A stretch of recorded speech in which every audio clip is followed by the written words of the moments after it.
Cerita ini diawali dengan seekor burung elang yang terbang menuju sebuah sekte Tianyuan yang berada di puncak bukit.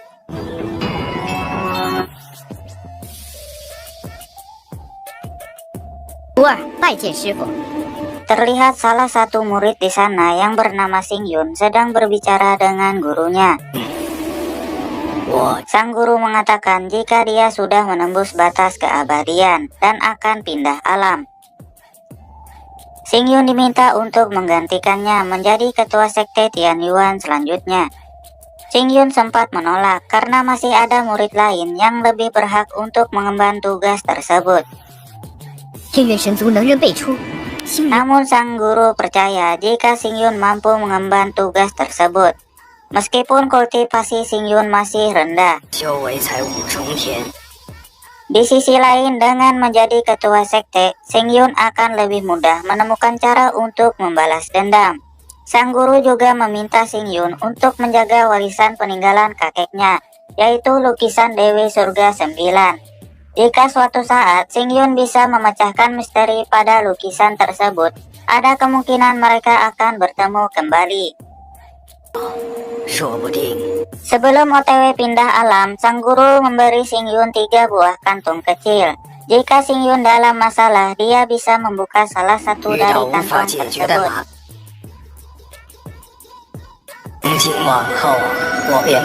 Sang guru menghilang, suasana sedih menyelimuti tempat di sana.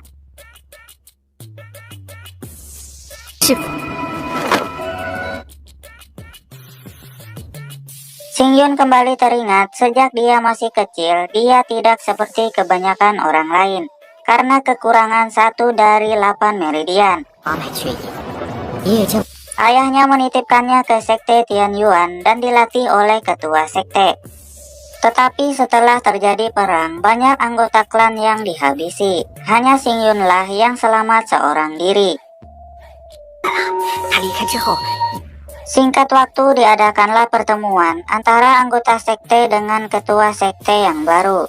Terlihat orang-orang tidak percaya dengan kemampuan Xingyun sebagai ketua.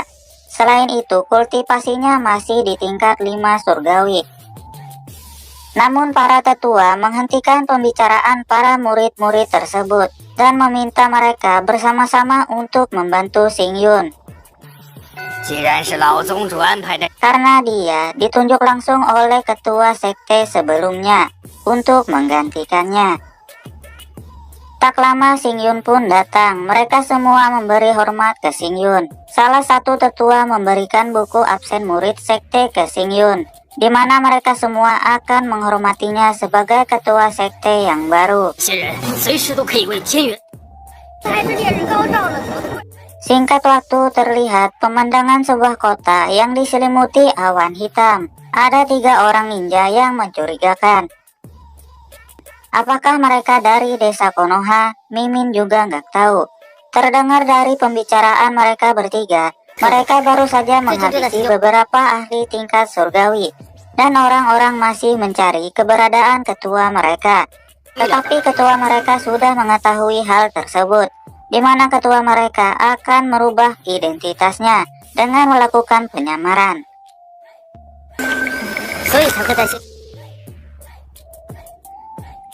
Scene berpindah ke sebuah rumah. Terlihat laki-laki yang sedang sakit keras. Diceritakan laki-laki tersebut sejak dia masih remaja sering dibully oleh teman-temannya di keluarga bulu ilahi. Dia berniat suatu hari nanti dia akan membalas dendam. Saat sedih, laki-laki tersebut melempar benda yang ada di dekatnya. Namun tiba-tiba ketua kelompok orang misterius tadi muncul di hadapan laki-laki tersebut. Laki-laki itu sangat terkejut dan menduga orang yang ada di hadapannya adalah orang dari keluarga bulu ilahi yang datang untuk membunuhnya. Namun ketua orang misterius tersebut mempunyai tujuan lain. Dia membantah semua dugaan laki-laki itu. Ketua itu mengatakan jika dia sudah mengetahui semua yang telah dialami oleh laki-laki tersebut. Selain itu, dia juga memberitahu jika laki-laki itu adalah anak ke-10 Raja Qi yang bernama Jiang Yi. 你原是齐王的第10。 Terdengar kabar sudah bertahun-tahun Raja Qi mencari keberadaannya. Mendengar dia anak Raja Qi membuat Jiang Yi kembali bersemangat untuk hidup. Namun dengan penyakit yang ia alami, bahkan dokter Kopet pun tidak akan mampu menyembuhkannya. 我病得很厉害，快不行了。 Ia meminta bantuan ke orang misterius tersebut agar bisa bertemu ayahnya. 我下去就好，求你带我走。 Orang misterius itu bersedia membantunya dengan sebuah perjanjian. 来做个交易，如何？ Lalu dia membuka jubah jas hujannya. Ternyata dia adalah Xing Yun, ketua sekte Tianyuan. Jiang Yi terkejut karena wajah mereka sangat mirip. Dia menduga semua yang terjadi adalah rencana Xing Yun untuk menghabisinya dan mengambil semua hartanya. 败了，你就得代替我。 Xing Yun sendiri tidak tertarik dengan harta tersebut.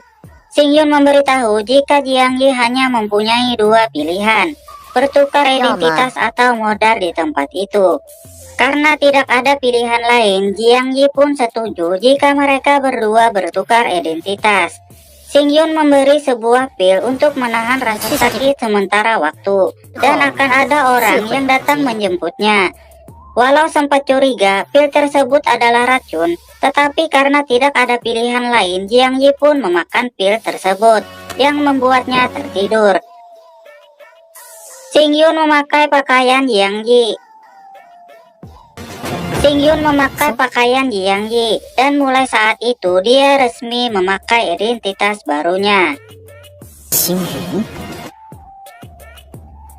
Tak lama datanglah 2 orang anggota sekte Tianyuan yang bernama Yingsa dan yang perempuan bernama Yuyin. Mereka berdua datang menemui Xing Yun. Yingsa memberikan sebuah gulungan yang di dalamnya berisi informasi orang-orang yang telah membunuh orang tua Xing Yun. 这是你要的资料。正是的， Xing Yun meminta Yingsa untuk membawa Jiang Yi Yingsa, ke sekte mereka untuk disembuhkan dan kemudian dimasukkan ke tahanan. Yuyin yang tidak ingin repot berniat menghabisi Jiang Yi, 秘密 namun 还押 Xing 解。 Yun menghentikannya. Karena wajah mereka yang sama, mungkin saja suatu saat Jiang Yi mungkin bisa dimanfaatkan. Xing Yun meminta Yingsa pergi lebih dulu, 尹莎先走， sementara Yuyin tinggal sebentar di sana karena ada sesuatu yang ingin dibicarakan. 语音， Xing Yun bertanya ke Yuyin apakah dia kurang puas dengan keputusan jika dia diangkat menjadi ketua sekte mereka. Dia memberitahu jika Yuyin tidak setuju dengan keputusan 你违抗我 tersebut, 的命令， sama saja dia mengkhianati sekte. Namanya laki-laki, Xing Yun menggunakan kesempatan tersebut untuk menggoda Yuyin. Karena Yuyin merupakan seorang asasin, pasti dia mengetahui hukuman apa yang akan diberikan. 你是七杀之一，应当知道。 Yuyin mengatakan dia akan setia, namun namanya juga perempuan, lain di mulut, lain di hati. Dalam hatinya Yuyin masih kesal dengan Xing Yun. 当心摔着我们的大美人儿。 Xing Yun sendiri terus menggoda Yuyin, bahkan saat dia hendak pergi. Setelah Yuyin pergi, Xing Yun memperhatikan lukisan yang diberikan gurunya. Saat membuka lukisan tersebut, terasa ki dalam tubuhnya mengalir tidak beraturan. Dia baru menyadari alasan gurunya memintanya menjaga lukisan tersebut agar tidak hilang. 难怪 Selain 是不要 itu, 说好生 jika 保。 dia berhasil memecahkan misteri lukisan Dewi Surga 9 tersebut, ada kemungkinan dia bisa bertemu gurunya kembali. Singkat waktu terlihat murid-murid di keluarga bulu ilahi yang berlatih. Terlihat Xing Yun yang bermeditasi untuk melatih kultivasinya. Dia didatangi oleh seseorang yang bernama Jokang. Jokang ini sangat misterius, di mana tidak ada informasi yang Xing Yun ketahui tentangnya, 周朝的国度 selain dia 好 berasal dari ibu kota. Walau Jokang sedikit lemah, tetapi ketika dulu bersama Jiang Yi, dia selalu membantunya karena mereka berdua adalah saudara angkat. Di sini Mimin mau kasih tahu jika Jiang Yi itu namanya saat berada di keluarga bulu ilahi adalah Xing Yun. Jadi bukan hanya wajah, nama mereka juga sama. Sedangkan Jiang Yi adalah nama kecilnya sebelum diculik dan dibawa ke keluarga bulu ilahi. Karena sebelumnya diceritakan Xing Yun yang sakit, Jokang memberinya obat untuk menyembuhkan lukanya. Mereka berdua membicarakan tujuan Jokang yang ingin mengajak Xing Yun bergabung dengannya dan pergi ke Gaojing. Karena Jokang ini mengetahui Xing Yun hidupnya tidak bahagia di keluarga bulu ilahi. Namun Xing Yun tidak bisa mengikuti Jokang. Dia berencana akan terus berlatih agar bisa menjadi murid tetua agung.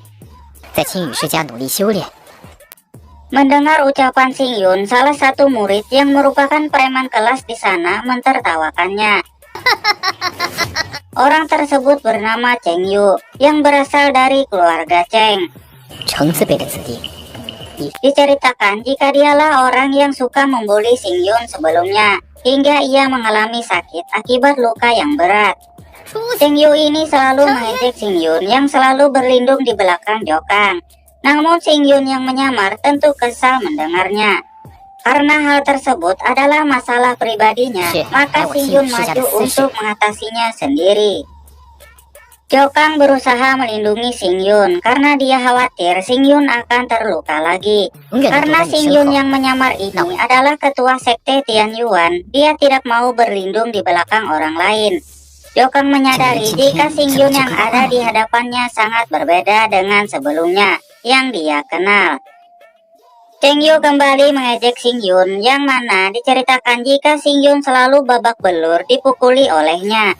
Karena tidak tahan dengan bacotan Cheng Yu, Xing Yun menantangnya bertarung. Saat mereka berdua ingin memulai pertarungan, ada seorang perempuan seksoi yang memperhatikan mereka dari kejauhan. Perempuan tersebut bernama Yanran.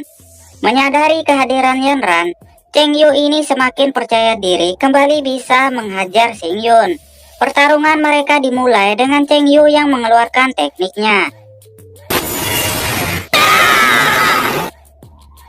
Namun Xing Yun dengan mudah mengalahkannya. Semua orang di sana terkejut melihat kekuatan Xing Yun yang bisa mengalahkan Cheng Yu hanya dengan satu pukulan. Yang membuat Cheng Yu muntah darah dan pingsan. Saat itu Xing Yun mengatakan ke semua orang yang ada di sana jika dia bukanlah Xing Yun yang dulu. Dan mulai saat itu dia menjadi Xing Yun yang baru. Jokang penasaran dengan kekuatan Xing Yun yang tiba-tiba begitu sakti. Xing Yun menjelaskan jika dia diajarkan oleh seseorang yang mempunyai kekuatan tinggi. Jokang terlihat senang karena Xing Yun sudah menjadi kuat, yang dengan begitu tidak akan ada lagi orang yang berani membulinya. Dengan bertambah kuatnya Xing Yun akan memberi peluang untuknya menjadi murid tetua agung. Saat itu Jokang ingin berpamitan jika dia ingin kembali ke Gaojing. Jokang berpesan ke Xing Yun jika dia ingin menemuinya, datanglah ke lantai pertama gedung Tianqia yang ada di istana kekaisaran. Dan Xing Yun tinggal memberitahu namanya ke para penjaga di sana saat dia datang. Di tengah pembicaraan Xing Yun dan Jokang, Yanran terus memperhatikan mereka. Dia menyadari Xing Yun sudah menyembunyikan kekuatannya. Xing Yun menyadari dirinya diawasi oleh Yanran. Diceritakan Yanran ini di usia sangat muda, sudah berada di tingkat ke-6 surgawi dan menjadi murid tetua agung. Merasa dirinya sudah diketahui Xing Yun, Yanran pun pergi dari sana. Jokang yang melihat hal tersebut menjelaskan jika Yanran adalah orang yang tidak terlalu dekat dengan murid-murid lain.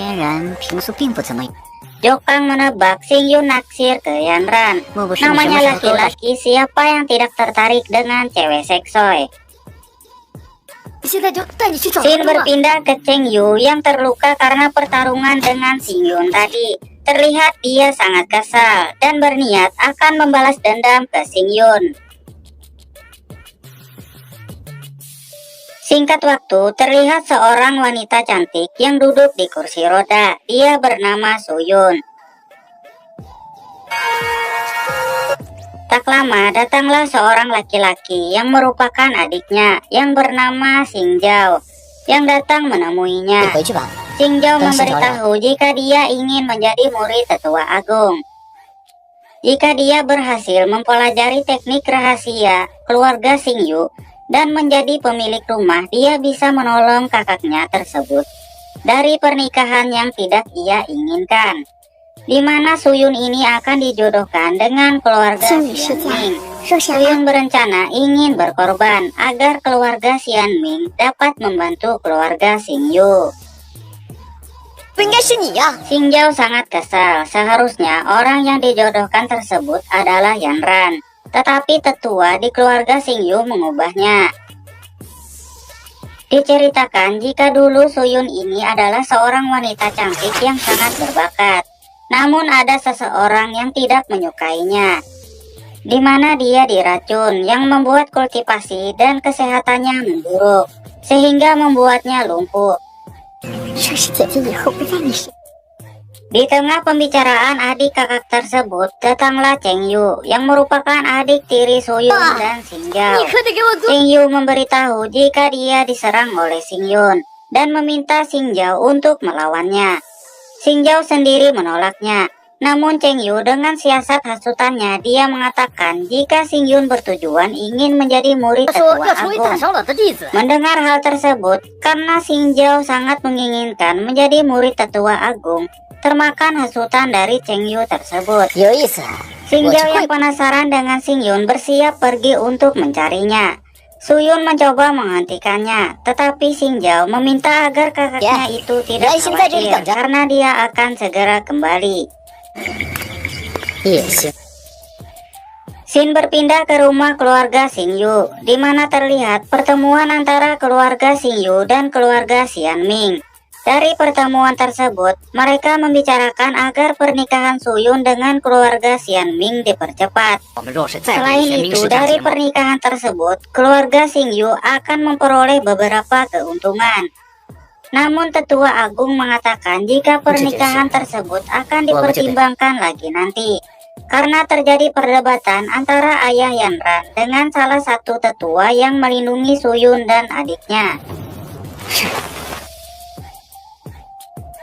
Salah satu tetua di sana memberitahu berita yang sedang viral terbaru. Dia memberitahu tentang Xingyun yang berhasil mengalahkan Cheng Yu dengan satu pukulan, walau dengan kultivasi di tingkat pertama surgawi. Sontak saja hal tersebut membuat tetua agung terkejut. Dia meminta agar terus mengawasi Xingyun.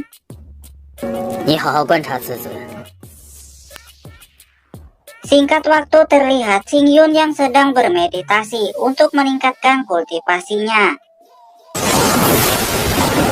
Dia terkejut karena dengan cepat dia bisa menembus tingkat kelima surgawi. Setelah selesai, dia berbaring melihat ke arah awan. Siapa tahu ada wajah si doi. Saat sedang santai, tiba-tiba Xingjao datang menemuinya. Tanpa banyak bacot, mereka berdua pun mulai bertarung.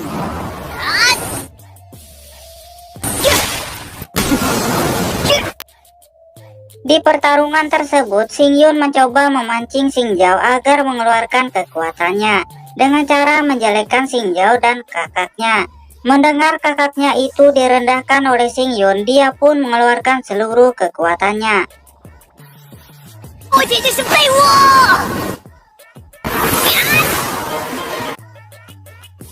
Walau berhasil melukai Xingyun, tetapi dia berhasil Xingyun kalahkan dengan sekali serang.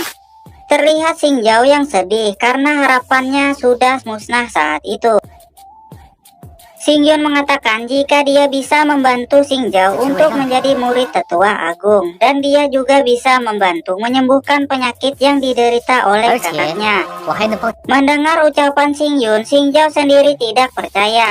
Karena dokter di kotanya saja tidak sanggup untuk menyembuhkan penyakit kakaknya tersebut.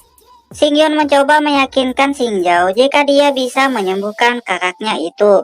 Di sini Xingjao mengatakan jika Xingyun beneran bisa menyembuhkan kakaknya, dia berjanji akan melakukan apapun yang Xingyun inginkan. Dengan syarat kakaknya itu tidak boleh tahu hal tersebut.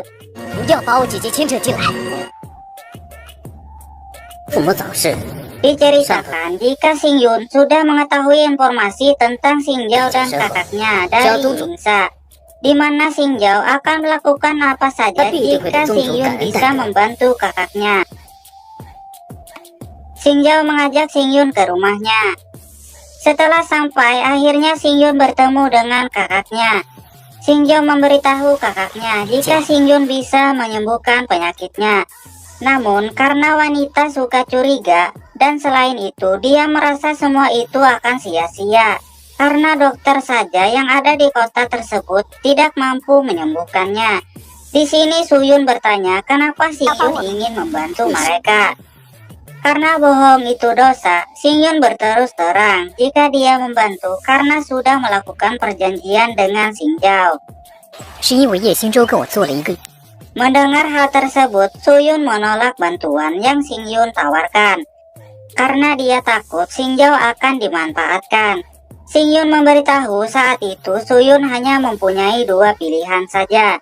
Pilihan pertama menikah dengan keluarga Xianming. Yang kedua, dia akan mati meninggalkan adiknya sendirian.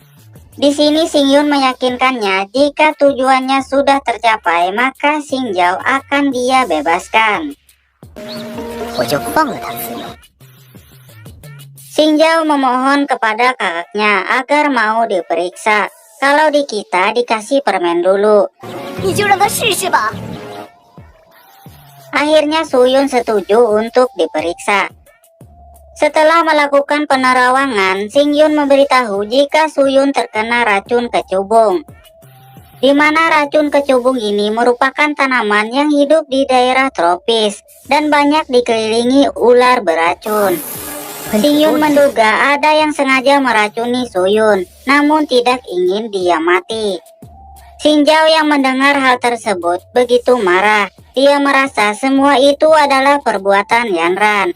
Saat Xingjao ingin pergi melabrak Yanran, kakaknya dan Xingyun menghentikannya karena tuduhannya itu tidak mempunyai bukti apa-apa. Xingyun memberitahu jika racun yang ada di tubuh kakaknya itu tidak begitu kuat. Dia meminta Xingjao untuk mempersiapkan bahan-bahan yang ia butuhkan. Proses penyembuhan kakaknya itu memakan waktu 49 hari. Dan untuk kesembuhan total memakan waktu 1 tahun. Namun yang jadi permasalahan adalah Suyun akan menikah dalam waktu 1 bulan lagi. Xingyun meminta mereka agar tidak memikirkan hal tersebut, karena Xingyun akan membantu menyelesaikannya. Xingyun memulai proses penyembuhan dengan membuat sup penawar racun. Saat meminum sup tersebut, Suyun merasa ada perubahan pada tubuhnya.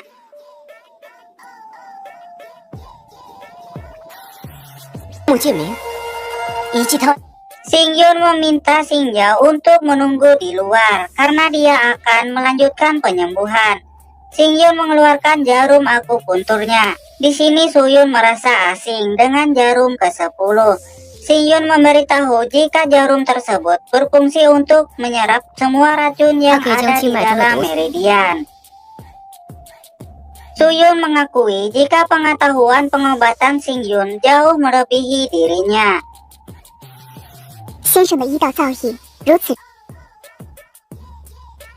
Xingyun memintanya untuk berbaring di tempat tidur. Namun sebelumnya Suyun bertanya jika dia sudah sembuh, apakah dia bisa menggantikan adiknya untuk melayani Xingyun selamanya. Xingyun kembali menjelaskan jika Suyun tak perlu melakukan hal tersebut, karena jika tujuannya tercapai dia akan membebaskan adiknya. Di sini Suyun merasa jika Xingyun menolak sarannya tersebut karena menganggap dia tidak berguna. Xingyun menjelaskan jika perjalanannya akan sangat berbahaya Karena merasa Sing Yun mengkhawatirkannya, akhirnya Suyun baper. Dia meminta Sing Yun membaringkannya. 现在这 Sing Yun pun memulai proses tusuk-tusuk jarumnya. Entah sakit atau apa, desahan Suyun terdengar sampai luar. Hal tersebut membuat Sing Jao sangat khawatir dengan kakaknya. Di sisi lain, Suyun terus saja mendesah, yang membuat Sing Yun sedikit kesal. Karena jika dia terus seperti itu, bakal ada yang ngaceng.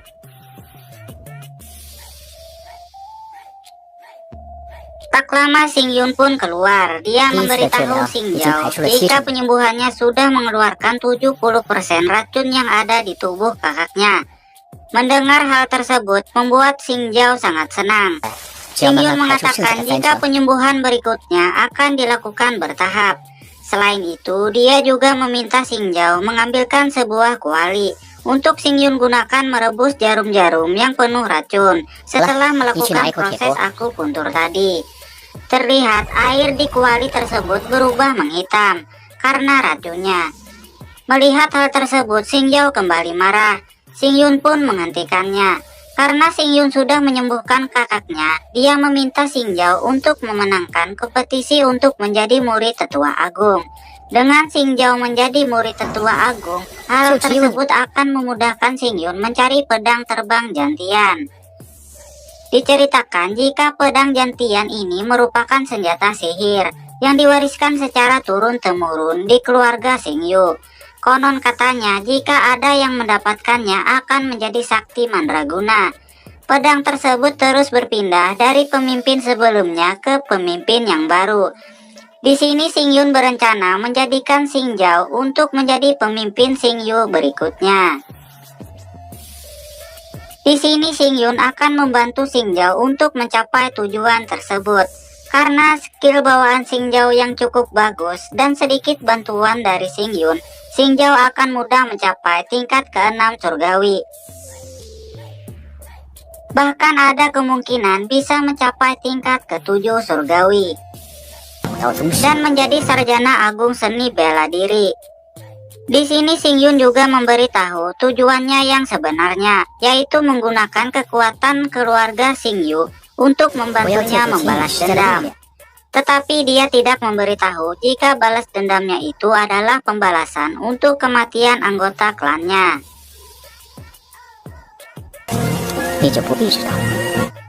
Karena Sing Jao sudah berjanji untuk membantu Sing Yun, walau kebencian atau apa yang menjadi alasan Sing Yun untuk balas dendam tersebut, Sing Jao mulai saat itu bersumpah menjadi pedang Sing Yun untuk selamanya.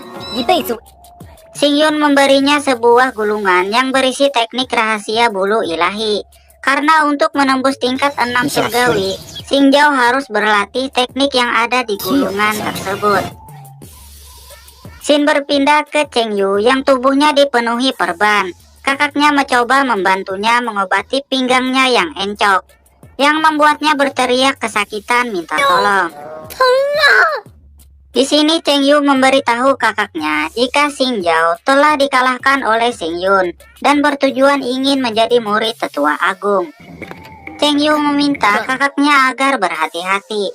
Namun karena kakaknya ini lumayan berpengalaman, dia berniat untuk mencari informasi tentang Sing Yun terlebih dahulu.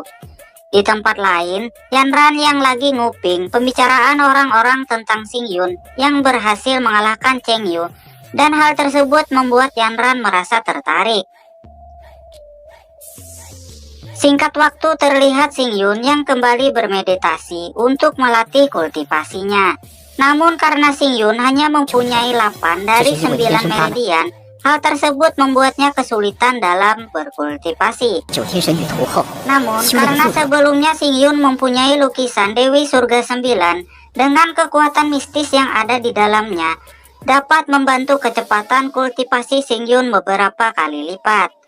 Di saat berkultivasi, tiba-tiba Yanran menyerangnya. Walau Yanran sudah menutup wajahnya, tetapi itunya yang besar, dengan mudah Sing Yun mengenalinya. Yanran meminta Sing Yun untuk mengeluarkan semua kekuatannya. karena dia menduga Xing Yun menyembunyikan kekuatannya. Dan saat itu level kekuatan Xing Yun berada di tahap 4 surgawi atau lebih. Xing Yun tidak menyangka Yan Ran bisa mengetahui rahasianya. Hebat juga dia rupanya. Xing Yun menduga Yan Ran ini sudah berlatih teknik pedang terbang jantian. Apalagi dia merupakan murid dari Tetua Agung. Saat Yan Ran begitu cincau, kepo dengan kekuatan Xing Yun, tiba-tiba saja dia merasa pusing dan melemah. Dia berusaha menyerang Xing Yun, namun malah menyerahkan semangkanya begitu saja. Hal itu menjadi kesempatan Xing Yun untuk menggodanya, karena malam-malam masuk ke kosan laki-laki. Yan Ran penasaran kenapa dia bisa abok seperti itu. Xing Yun memberitahunya tentang kebiasaannya menggunakan dupa aseng sebelum tidur. Dupa aseng ini mempunyai efek penenang seperti obat tidur. Karena Xing Yun sudah terbiasa, dia tidak abok. Sedangkan Yan Ran yang pertama kali menghirup asap dupa tersebut langsung terkena efeknya. Xing Yun kembali menggoda Yan Ran dengan meraba itunya. Yan Ran menduga Xing Yun akan menciumnya. Terlihat dia sudah memejamkan matanya untuk menikmati sensasinya. Karena yang Xing Yun cari tidak ada pada Yan Ran, dia memberikan pil penawar abok. Xing Yun memberitahu jika dia menggodanya hanya ingin mengambil senjata tersembunyinya. Xing Yun juga memberitahu jika tidak baik malam-malam perempuan masuk ke kosan laki-laki. Apa kata orang kampung nantinya? Mana kosannya udah bayar 5 bulan ke depan. Jika diusir auto rugi, ujar Xing Yun. Di sini Yan Ran sangat kesal karena Xing Yun yang berani mempermainkannya. Namun Xing Yun memberitahunya jika hal tersebut adalah kesalahannya. Kenapa dia datang ke kosan laki-laki? Mendengar ucapan Xing Yun membuat Yan Ran semakin kesal dan pergi dari sana. Singkat waktu terlihat Yan Ran yang sudah berada di rumahnya. Dia teringat kejadian di kosan Xing Yun sebelumnya yang membuat dia baper dan bucin-bucin gimana gitu. Saat energi bucin memenuhi hati Yan Ran, tiba-tiba ayahnya memanggilnya. Si Abah bertanya, kemana aja tadi nggak ada di kamar, ujar Abah. Yan Ran beralasan jika dia pergi keluar untuk berkultivasi. Untung saja si Abah tidak curiga. Dia hanya khawatir jika Yan Ran berkultivasi malam hari, ditakutkan akan masuk angin. Singkat waktu, siang pun tiba. Terlihat perkembangan Xing Zhao yang begitu cepat berkat gulungan yang Xing Yun berikan. Tak lama Su Yun pun datang menemui mereka berdua. Menyadari kedatangan Su Yun, Xing Yun pun mendekatinya. Su Yun ingin memberikan Xing Yun sup buatannya. Namun Xing Yun mengatakan jika sup itu lebih baik diberikan ke Xing Zhao untuk membantu memulihkan tenaganya setelah latihan. Xing Yun kembali melanjutkan kultivasinya. Singkat waktu, malam pun tiba lagi. Yan Ran kembali aper ke kosan Xing Yun. Menyadari hal tersebut, Xing Yun mengeluarkan serangga cacing pemakan tulang. Yan Ran yang tergigit kembali abok. Xing Yun bertanya, kenapa Yan Ran datang lagi ke sana? Sambil pening, Yan Ran mengatakan dia hendak membalas kejadian sebelumnya. Namun apalah daya, Xing Yun terlalu beruntung. Lagi-lagi Yan Ran memberikan semangkanya dan jatuh ke pelukan Xing Yun. Hal tersebut Xing Yun jadikan untuk ngeprank Yan Ran, di mana Xing Yun mengatakan jika dia sudah tidak bisa menahan rasa seknenya. Dia mengangkat Yan Ran.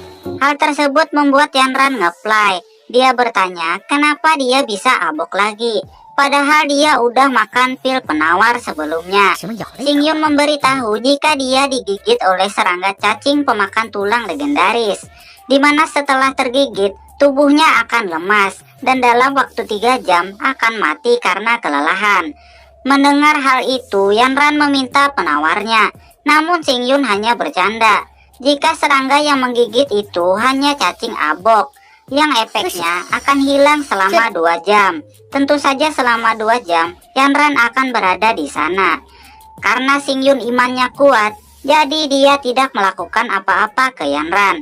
Xingyun kembali melanjutkan kultivasinya. Yanran penasaran bagaimana cara Xingyun menjadi kuat seperti itu. Xingyun menjelaskan, dia menjadi kuat karena sering dipukuli.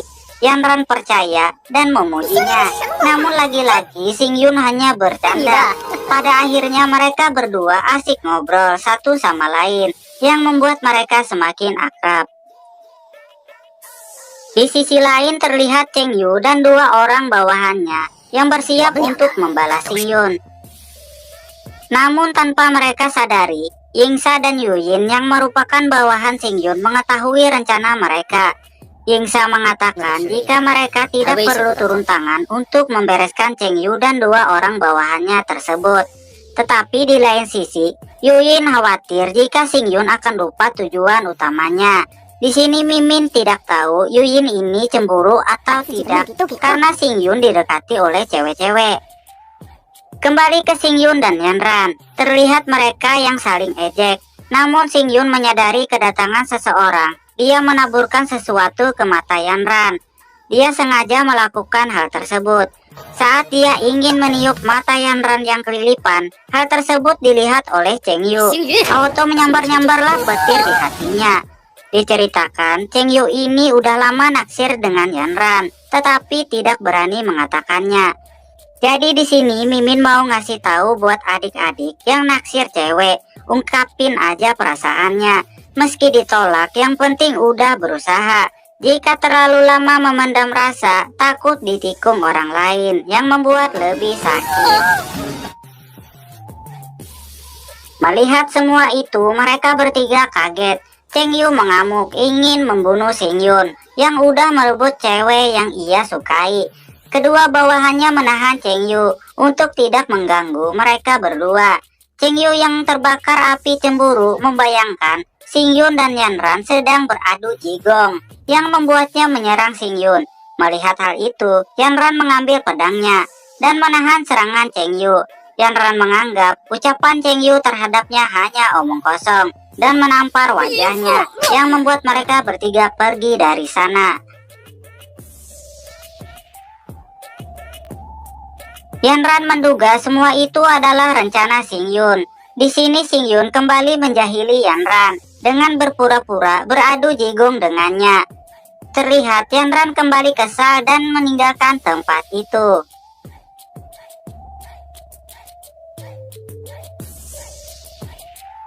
Singkat waktu pagi pun tiba, terlihat orang-orang sedang minum kopi ditemani kue apem di warungnya Mang Ojon.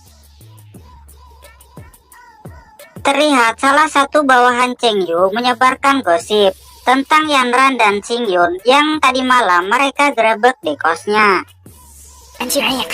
Gosip itu pun menyebar kemana-mana. Di sisi lain, Cheng Yu yang galau didatangi oleh seseorang yang bernama Yan Xiao, yang merupakan anak pertama dari keluarga Yan Wu. Kedatangannya tersebut untuk mengajak Cheng Yu bekerja sama dengannya.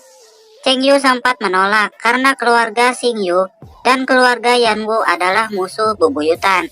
Di sini Yan Xiao menghasutnya jika pewaris keluarga Xingyu akan jatuh kepada Yanran, yang membuat Cheng Yu nantinya akan diabaikan oleh keluarganya. Yan Xiao memberitahu rencananya untuk membantu Cheng Yu ini menjadi pemimpin keluarga Xingyu.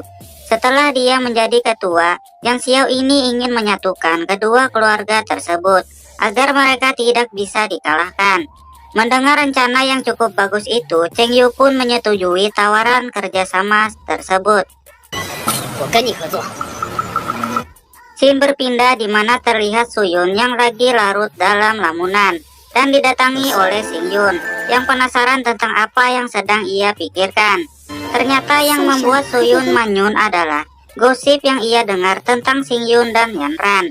Dia ingin memastikan kebenaran gosip tersebut ke Xingyun.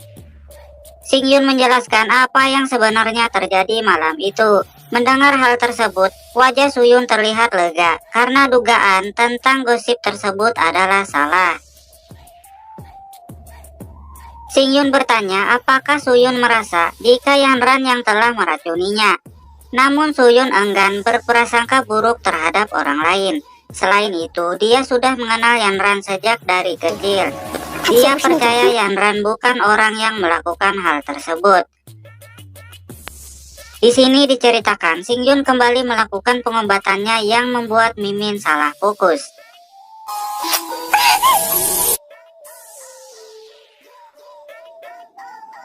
Di tempat lain terlihat Yanran dan si Abah. Di sini si Abah bertanya tentang gosip yang beredar antara Yanran dan Singyun pada malam kemarin.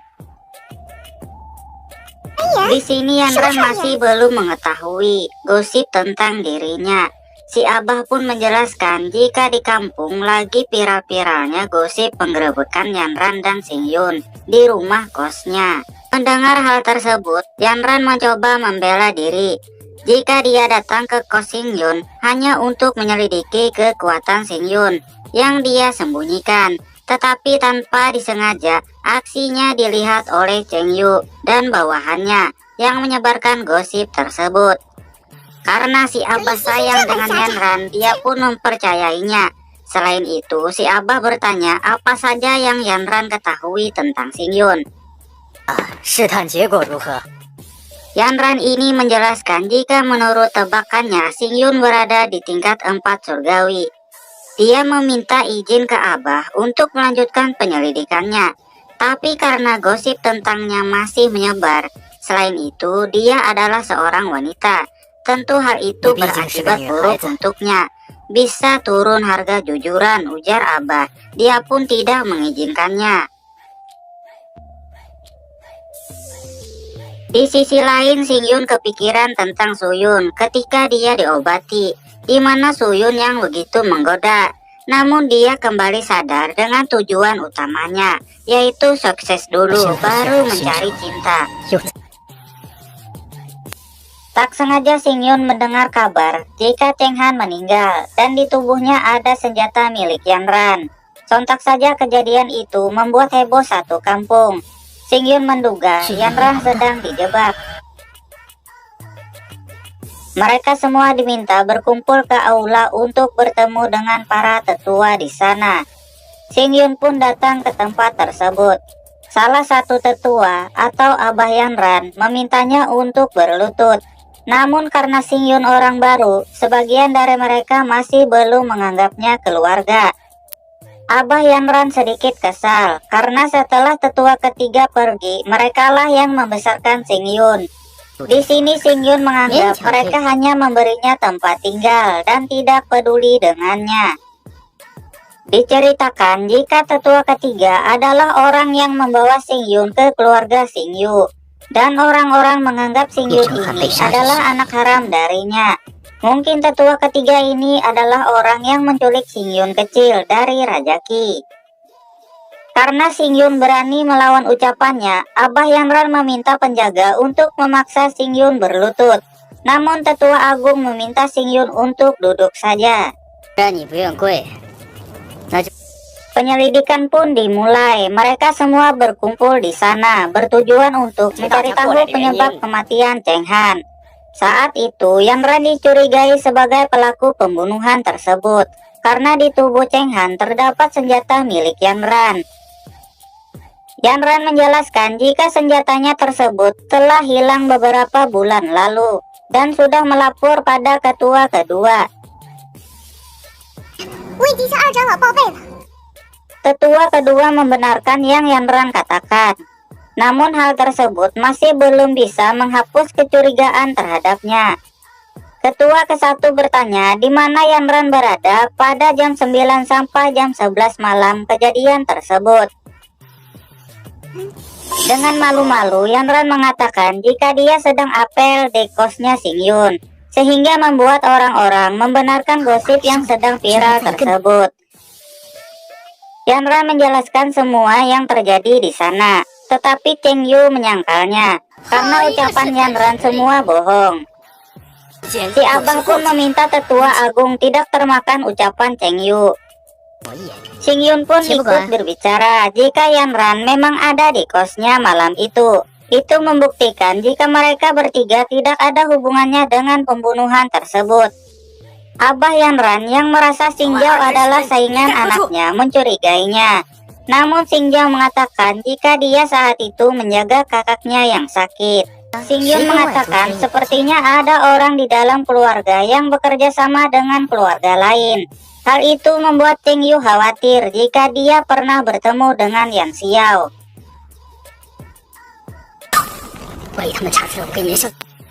Karena penyelidikan sudah membuat pusing, mereka semua diminta untuk kembali ke rumah masing-masing. Namun Xing Yun diminta untuk tinggal sebentar, di mana Xing Yun dan tetua agung sama-sama berpendapat jika pembunuh tersebut adalah orang dari luar sekte mereka. Ayah Yan Ran menduga semua itu perbuatan dari keluarga Yan Wu. Tetua agung mempersilahkan Xing Yun pergi dan memintanya merahasiakan hal tersebut.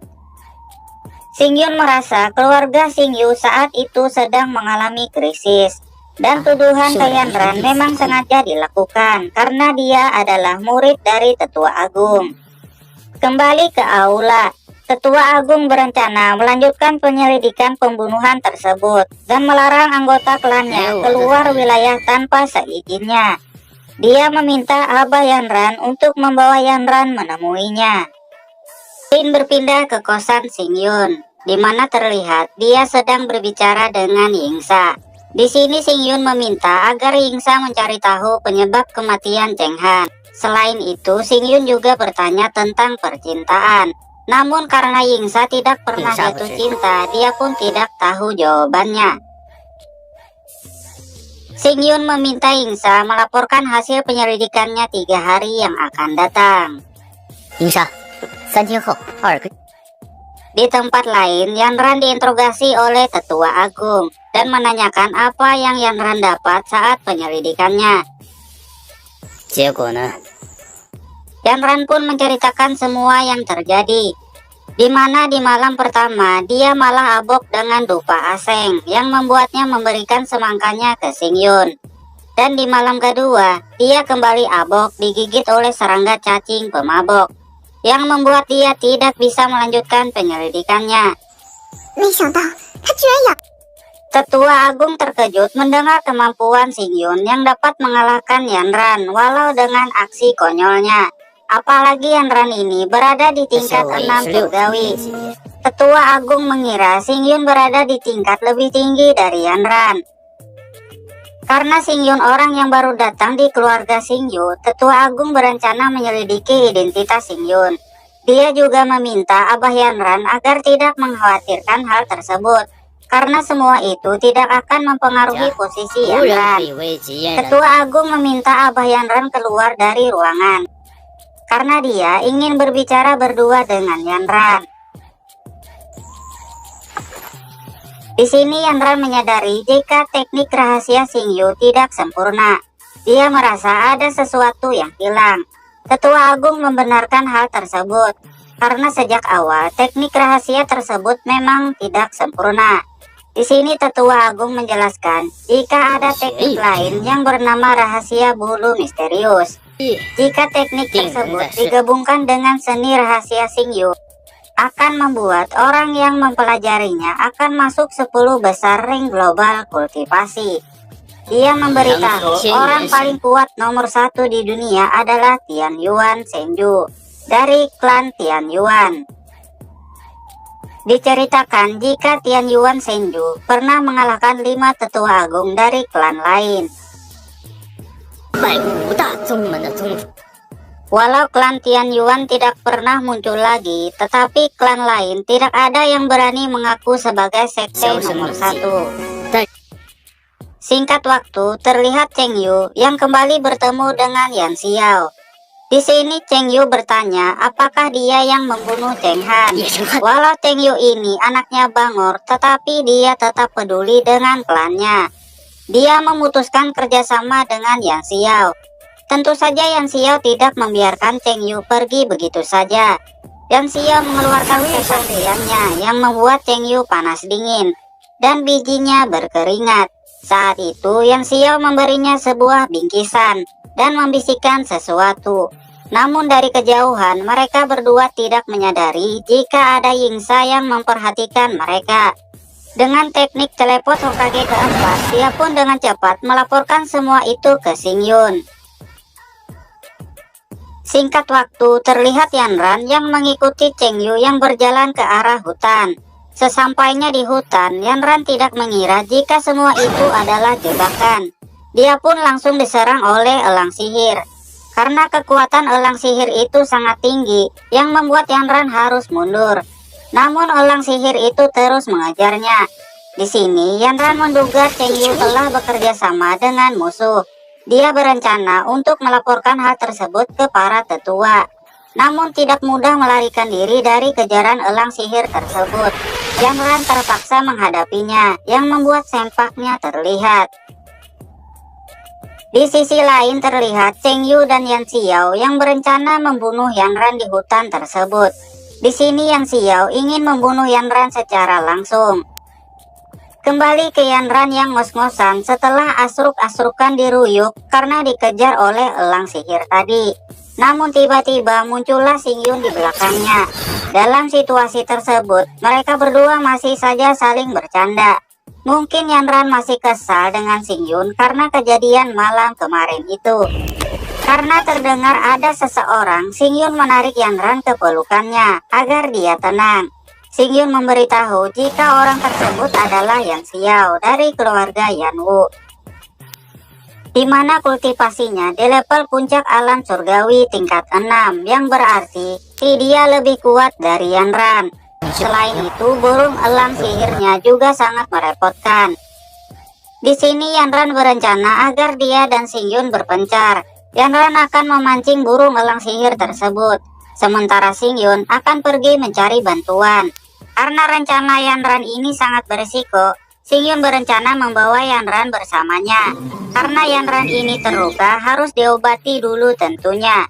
Anjay mulus juga rupanya. Tak lama datanglah Yan Xiao menyerang mereka berdua. Seperti biasa, Yan Xiao ini mengejek Yanran karena mendekati Xingyun. Mungkin Yan Xiao ini menganggap Xingyun ini lemah, belum tahu rupanya dia. Mereka berdua pun beradu bacot. Karena Yan Xiao kalah bacot, dia pun marah dan memerintahkan elang sihirnya menyerang Xingyun. Di sini Xingyun memberi kode ke Yingsa untuk menyerang elang sihir tersebut dari kejauhan, sehingga seperti Xingyunlah yang melakukannya.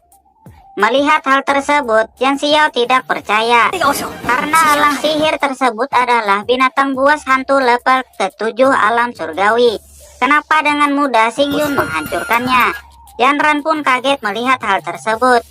Di sini Xingyun mengatakan jika orang-orang Xingyu akan datang ke sana, yang membuat Yan Xiao mabret seedan-edannya.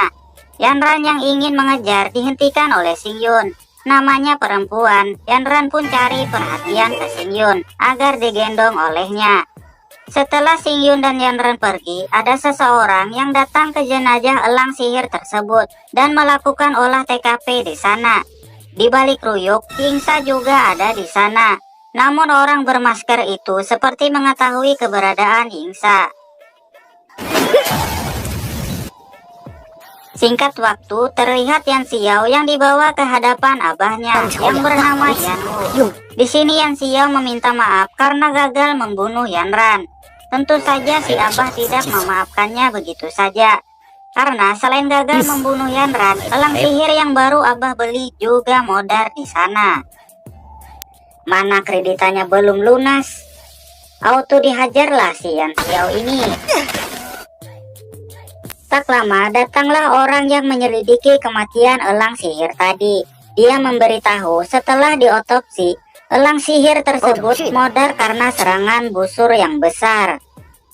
Sin berpindah ke kosan Xingyun, di mana Yingsa melaporkan jika dia telah menyabotase jenazah elang sihir tersebut, agar tidak diketahui penyebab kematian yang sebenarnya. Yang membuat orang-orang Yanwu menganggap elang sihir tersebut terbunuh oleh busur besar. yang dibuat oleh keluarga Xingyu. Singkat waktu malam pun poek. Terlihat Cheng Yu yang ditanyai oleh para tetua tentang perbuatannya ke Yanran. Di sini Cheng Yu membela diri. Dia mengatakan jika semua itu adalah rencana Yanran untuk memfitnahnya.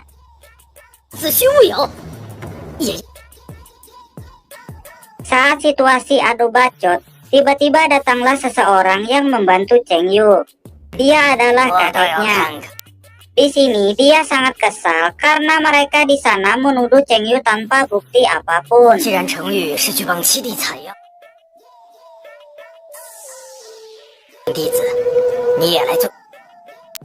Keesokan harinya terlihat orang-orang yang sudah berkumpul di arena tersebut untuk menonton dan ikut serta memeriahkan acara tersebut. Saat Suyun datang, orang-orang di sana melihatnya, di mana diceritakan jika Suyun ini adalah rival dari Yanran. Karena hari sudah jam 9 pagi, panitia pun menyuruh semua peserta untuk bersiap naik ke atas arena. Dan terlihat putaran pertama Xing Jiao dan murid-murid yang diandalkan lainnya dengan mudah melaju ke babak berikutnya. Di babak kedua, Xing Jiao melawan Qin Yuan. Di sisi lain, penjaga memberitahu tetua agung jika ada orang yang datang mencarinya, yang bernama Tuan Haiming. Xing Yun yang berada di sana melihat Nanggong Yi, yang merupakan calon suami Suyun. Para tetua menyambut mereka. Di sini, Nanggong Yi mencari perhatian ke para tetua, yang membuat Yanran kesal. Kembali ke pertandingan, terlihat Xing Jiao yang mampu bertahan. Di sini Tuan Haiming memujinya.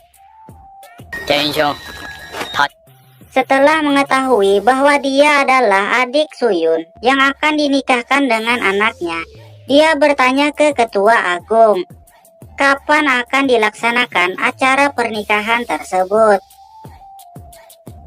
Karena pernikahan adalah suatu hal yang tidak bisa diremehkan, perlu sebuah pertimbangan. Ketua agung pun mengatakan untuk memutuskannya nanti dan menunggu jawaban dari Suyun. Di sisi lain, Xing Jiao berhasil mengalahkan Qin Yuan. Para tetua dan orang-orang di sana tidak menyangka. Di tempat Suyun terlihat Nanggong Yi yang datang menggodanya. Namun karena ada Xing Yun di sana, dia pun melindungi Suyun. Xing Jiao pun datang dan meminta Nanggong Yi agar tidak lagi mendekati kakaknya. Di sini Suyun mengatakan walaupun dia lumpuh, dia juga punya hak untuk menentang keputusan pernikahan mereka tersebut. Jika ada yang memaksa, dia lebih baik mati, ucapnya. Di sini Xing Yun menduga keluarga Nanggong Yi ini menggunakan cara licik agar bisa menikahi Suyun. Orang-orang di sana sangat mendukung ucapan Xing Yun tersebut. Hal itu membuat Nanggong Yi seperti orang bodoh.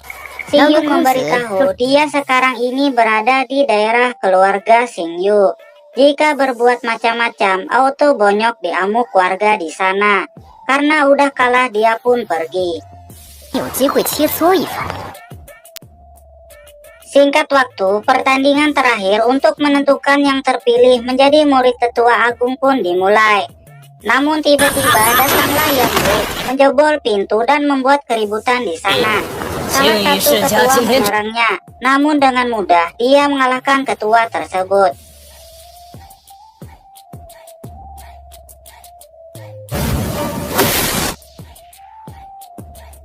Di sini Yan Wu memberitahu jika dia hanya ingin menonton pertandingan di sana. Alah, udah mengagetin orang pakai jebol pintu, pasti dia lupa beli tiket masuknya. Ketua agung menanyakan alasan sebenarnya dia datang ke sana. Yan Wu ini ternyata bertujuan menantang jawara-jawara yang ada di keluarga Xing Yu. Di sini Xing Jiao dan Cheng Peng meminta kepada tetua agung untuk mengizinkan mereka mencoba tantangan sparring Yan Xiao. Ayah Yang Xiao ini mengatakan jika mereka berdua bukanlah tandingan anaknya. Selain itu, dia akan memberikan hadiah 20 juta rupiah jika ada yang bisa mengalahkan anaknya tersebut. Dengan syarat pertarungan tersebut adalah pertarungan hidup dan mati. Yan Ran pun menerima tantangan tersebut. Karena Yang Xiao kekuatannya di atas dari Yan Ran, dia meminta agar ada yang membantunya. Yan Ran memilih agar Xing Yun menjadi orang yang membantunya. 当然不愿意了。 Namun Xing Yun menolak permintaan tersebut. Yan Wu mengatakan jika generasi keluarga Xing Yu begitu lemah. Di sini Xing Yun meminta agar Yan Wu ini jangan banyak bacot, 你也闭 karena 嘴！ dia sekarang berada di wilayah keluarga Xing Yu. Mendengar hal tersebut, dia pun marah dan mengeluarkan kekuatannya untuk menyerang Xing Yun. Namun untung saja, Tetua Agung dan Haiming melindunginya. Di sini, Xing Yun memuji kekuatan Yan Wu ini sangat sakti, yang membuat para murid di sana kesakitan karena tekanan kekuatannya. Tetua Agung dan Haiming pun menenangkannya. 说话，你是头一个。 Singkat waktu terlihat Yang Xiao yang menantang Xing Yun. 我这个 Namun tiba-tiba Xing Yao menyerangnya, tetapi Yang Xiao dengan mudah mengalahkannya. Yan Ran pun maju melawannya. Di sini Yan Ran menunjukkan teknik pedangnya. 一星雨落之力，未必不能击败。 Namun Yang Xiao terlalu sakti. Dia menunjukkan kekuatan tertingginya dengan memanggil roh elang sihir. Di sini Yan Ran berhasil menghancurkan teknik roh elang sihir tersebut. Namun dia juga terluka. Hal itu dimanfaatkan oleh Yang Xiao untuk menyerang Yan Ran dengan teknik ular. 不用躲， Saat ular-ular itu menyerang, muncullah Xing Yun menolong Yan Ran. 速 Pertarungan antara Yang Xiao dan Xing Yun pun terjadi. Di sini Xing Yun menyerang kaki Yang Xiao dengan jarum es, yang membuatnya terjatuh. Yan Wu mengatakan jika Xing Yun melakukan kecurangan. Namun Tetua Agung dan Haiming tidak melihat Xing Yun melakukan kecurangan apapun. Pertarungan kembali berlanjut. Di sini Xing Yun sangat mudah menghindari semua serangan Yang Xiao. Orang-orang di sana sangat kagum dengan gerakan Xing Yun yang begitu lincah dan cepat. Dia pun berhasil membuat Yang Xiao terluka. Melihat pertarungan itu, Yan Wu ini langsung tertarik dengan Xing Yun dan berencana untuk membunuhnya. Untung saja Tetua Agung dan Haiming dengan cepat melindungi Xing Yun. Ketua Agung tidak menyangka Yan Wu ini akan membuat keributan besar di sana. Dia meminta agar Yan Wu ini berhenti. Namun Yan Wu ini tetap tidak berhenti. Pertarungan 3 ketua sekte pun terjadi.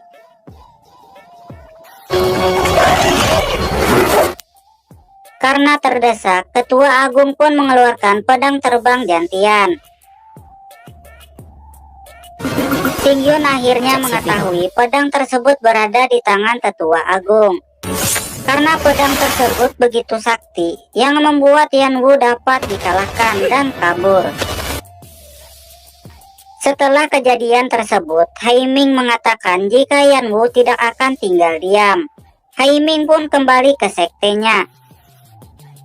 大哥，展现非 Tetua Agung mengumumkan agar semua yang ada di sana jangan berhubungan dengan orang luar. Xin berpindah ke Yan Wu yang terkena serangan tadi. Saat mereka berjalan di Ruyuk, tiba-tiba datanglah Yingsa yang datang untuk melenyapkan kejahatan di dunia. Yingsa menyerangnya dengan teknik pedang 1000 bayangan. Di sini Yan Wu mengetahui jika Yingsa berasal sekte Tianyuan. Karena Yan Wu ini sudah lemah setelah melawan Tetua Agung dan Haiming sebelumnya. Tidak ada pilihan lain, dia pun mengeluarkan teknik terakhirnya yang membuat Yingsa terluka.